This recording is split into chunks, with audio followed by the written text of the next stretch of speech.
Everyone, good morning. कैसे हैं आप सब? आई होप आप सब बहुत अच्छे होंगे and welcome to my new blog. Friday का डे है और मॉर्निंग के 10:30 के आसपास का टाइम हो रहा था और अभी थोड़ी देर पहले ही मैं सो कर के उठी थी क्योंकि कल मनीष गए हुए थे। कल वाले ब्लॉग में मैंने बताया था कि मनीष अर्ली मॉर्निंग चंडीगढ़ के लिए निकल गए थे। तो उनका ऐसा था कि अगर वहाँ पे काम हुआ तो वो स्टे करेंगे, अदरवाइज़ फिर लेट नाइट वहाँ से निकल जाएंगे। तो वो लेट नाइट आए थे, मॉर्निंग में 5 o'clock आए थे। तो तब जा कर के मेरे को नींद आई थी, तो फिर इसीलिए बेटू की भी छुट्टी थी तो कोई टेंशन नहीं थी। तो इसलिए फिर आज हम बहुत लेट उठे थे, मतलब नींद भी ऐसे 4-5 घंटे की ही हुई थी। और मॉर्निंग में उठते फिर मैंने दाल राइस बनने के लिए रख दिए थे। वीकेंड हो जाता है ना, सब्जियां वगैरह ख़त्म हो जाती हैं, तो फिर ये दाल राइस राजमा ये सब चीज़ें ज़्यादा यूज़ होती हैं। तो यहाँ पे मैंने ऑयल डाल दिया था, मस्टर्ड ऑयल, उसमें थोड़ा सा जीरा डाला और थोड़ी सी हींग डाल दी। मैंने बताया था लास्ट व्लॉग में कि अभी मैं ज़्यादा खड़े मसालों का यूज़ नहीं कर रही हूँ क्योंकि ये वाला जो वेदर होता है ना, इसमें थोड़ी सी एसिडिटी की प्रॉब्लम बहुत ज़्यादा रहती है। तो हमको थोड़ी गर्म चीज़ें, फ्राइड चीज़ें ज़्यादा नहीं खानी चाहिए, थोड़ा अवॉइड करना चाहिए, अदरवाइज़ फिर तबीयत वगैरह ख़राब ज़्यादा होती है। और बस बहुत सिंपल तरह से आजकल मैं बना रही हूँ।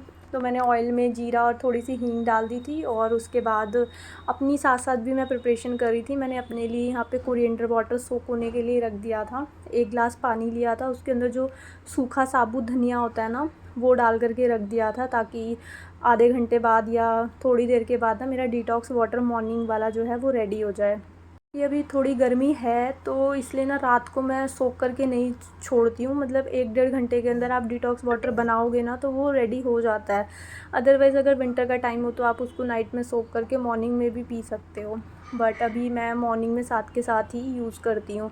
तो इधर से मैंने अपने लिए डिटॉक्स ड्रिंक भी रेडी कर ली थी, दाल राइस भी मैंने बनने के लिए रख दिए थे और अपनी फ्रूट्स की प्लेट भी मैंने रेडी कर ली थी। और उसके बाद फिर हमने अपना ब्रंच व्रंच कर लिया था। पहले मैंने फ्रूट्स खाए थे, उसके बाद छोटा मोटा काम निपटाया और फिर उसके बाद मैंने खाना भी खा लिया था।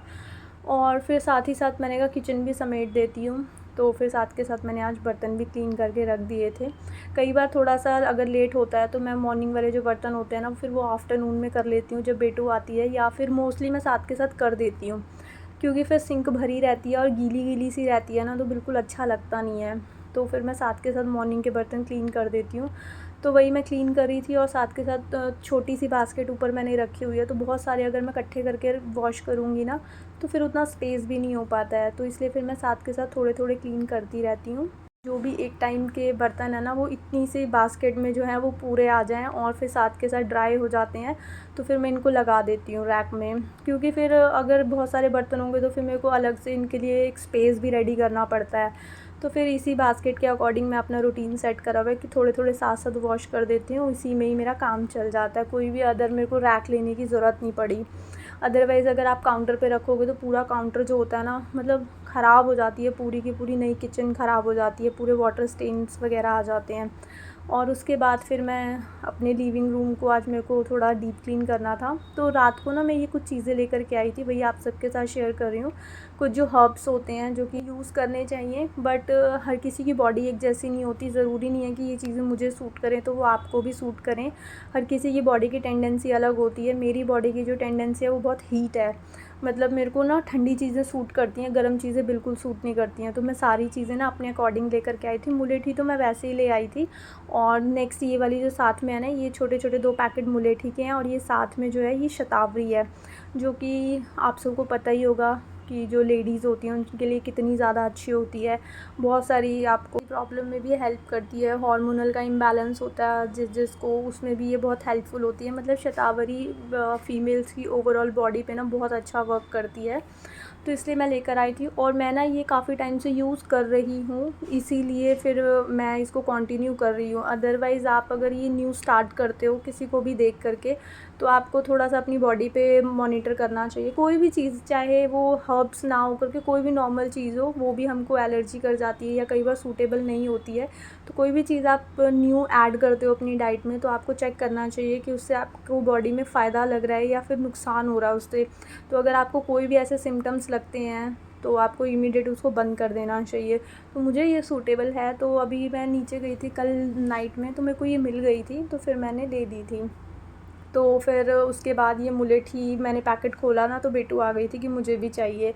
तो मैंने हाफ़ छोटी सी स्टिक उसको दे दी थी और थोड़ी सी स्टिक फिर मैंने मुंह में डाल दी थी। थोड़ा चुई करती रहूँगी।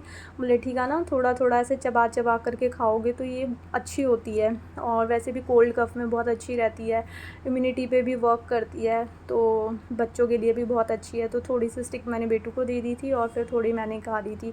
और उसके साथ साथ फिर यहाँ पे बेटू भी स्टडीज़ कर रही थी और मनीषा भी घर पे थे, तो मैंने बेटू को अंदर भेज दिया था और मेरे को यहाँ पे सारी डीप क्लीनिंग करनी थी।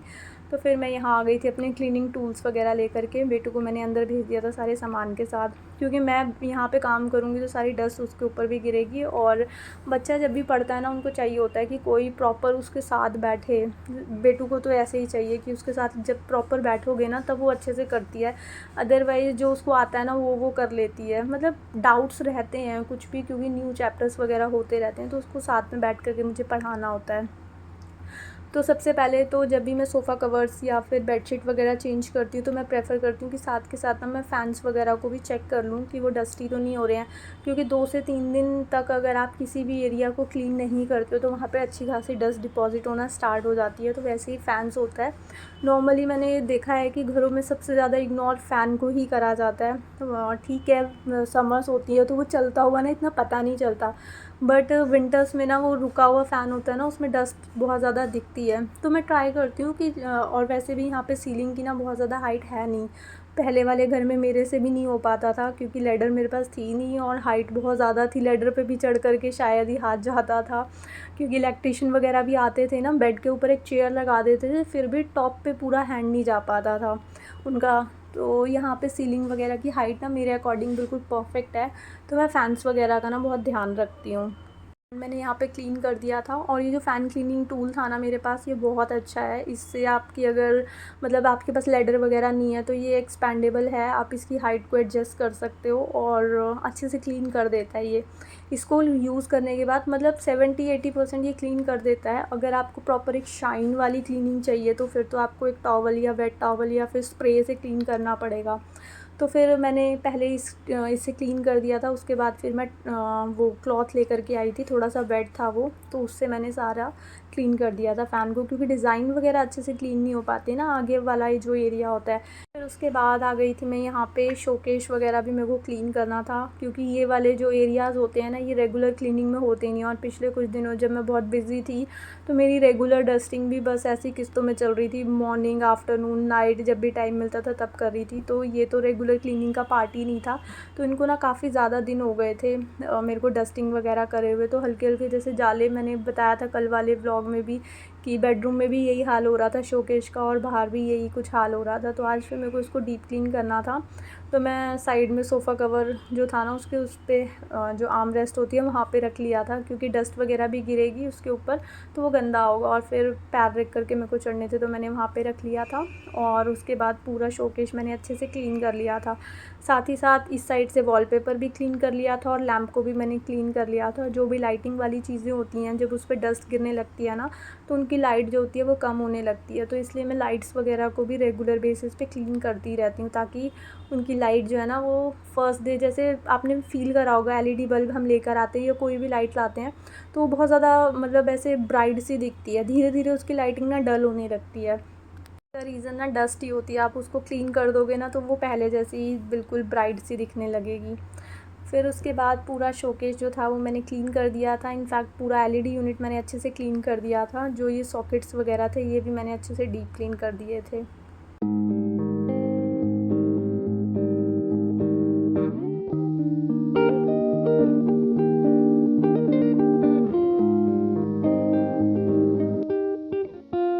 की डस्टिंग वगैरह का काम मेरा हो गया था, मतलब जो ऊपर की साइड मेरे को डस्टिंग करनी थी। पहले ऊपर की साइड ऑलवेज़ हमें निपटानी चाहिए, नहीं तो फिर नीचे ही गिरती है वो डस्ट। तो पहले अगर नीचे से आप कर दोगे तो फिर कोई फ़ायदा नहीं होगा, उसमें दोबारा डस्ट आ जाएगी।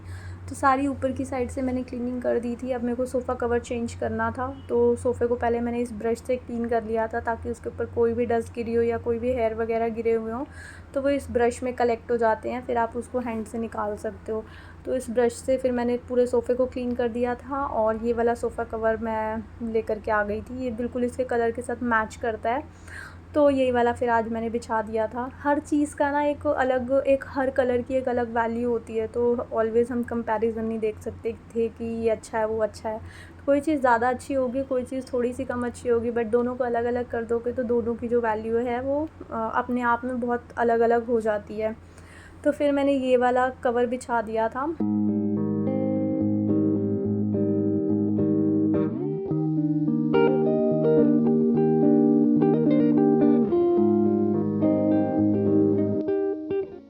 बाद फिर कुशन्स वगैरह का भी डिज़ाइन मैंने थोड़ा सा चेंज करा था, मतलब जो प्रिंटेड वाले थे ना 2 सेंटर में रखे थे और प्लेन वाले साइड्स में रख दिए थे। और उसके बाद ये जो प्लेसमेंट था मैंने आज ये भी चेंज कर दिया था। ये जब न्यू आया था ना, ये बहुत ही ज़्यादा सुंदर लगता था, गोल्डन कलर में था। अभी इसका कलर जो है वो डल हो गया है। डल होने के बाद ना ये ब्राउन सा दिखने लगा है, बट स्टिल बहुत अच्छा लगता है ये। अभी भी इसकी क्वालिटी बहुत अच्छी है, बस कलर थोड़ा सा फेड हो गया था। पहले ये गोल्डन दिखता था, अभी ये थोड़ा ब्राउन सा दिखता है, डार्क डार्क सा ब्राउन दिखता है। उसके बाद फिर इवनिंग का टाइम हो गया था यहाँ पे, और जो अपनी मैं न्यू केटल लेकर के आई थी वो मैं यूज़ कर रही थी। मतलब इसके अंदर ना मिल्क में ट्रांसफ़र करके रख देती हूँ, पैकेट से निकाल देती हूँ। अगर बॉयल करा होता है तो बॉयल वाला रख देती हूँ, अभी कच्चा होता है तो फिर वो भी मैं इसी के अंदर ट्रांसफ़र करके रख देती हूँ। तो फ्रिज भी थोड़ा अच्छा लगता है, मतलब थोड़ा ऑर्गेनाइज सी रहती है चीज़ें, अगर आप चीज़ों को पैकेट से और पॉलीज से निकाल करके एक प्रॉपर चीज़ में डाल करके रखोगे। तो वो मैंने उसके अंदर डाल दिया था, और साथ ही साथ फिर मैंने यहाँ पे चाय बनने के लिए रख दी थी मनीष के लिए, क्योंकि इवनिंग टाइम हो गया था तो टी टाइम हो जाता है। और उसके बाद फिर यहाँ पे गर्मा गर्म चाय बन के रेडी थी। यहाँ पे चाय बनाई ना, बेटू ने केटल देखी तो उसको आज मिल्क पीने का मन करा, अदरवाइज़ उसको मिल्क मेरे जैसे बिल्कुल पसंद नहीं है। मेरे को भी मिल्क पसंद नहीं है, ना मेरे को चाय पसंद है, ना मेरे को दूध पसंद है, तो बेटू को भी इतना पसंद नहीं है। तो आज उस केटल के लिए ना, मतलब उस केटल से निकालनी थी उसको, मतलब अच्छा लग रहा था, तो इसलिए आज उसने बोला कि मैं भी पीऊँगी। तो उसके लिए फिर मैंने यहाँ पे मिल्क बॉयल होने के लिए रख दिया था, और यहाँ पे गर्मा गर्म चाय भी बन के रेडी हो गई थी। मिल्क ऐसे ही मैं ग्लास में डाल करके रख देती हूँ, क्योंकि बहुत सारे बर्तन निकालने, क्लीन तो मुझे ही करने हैं ना। और साथ ही साथ फिर यहाँ पे मैंने काउंटर भी अपना क्लीन कर दिया था। और इसी के साथ आज का ब्लॉग भी मैं यहीं पे एंड करती हूँ। आई होप आपको ये ब्लॉग अच्छा लगा होगा।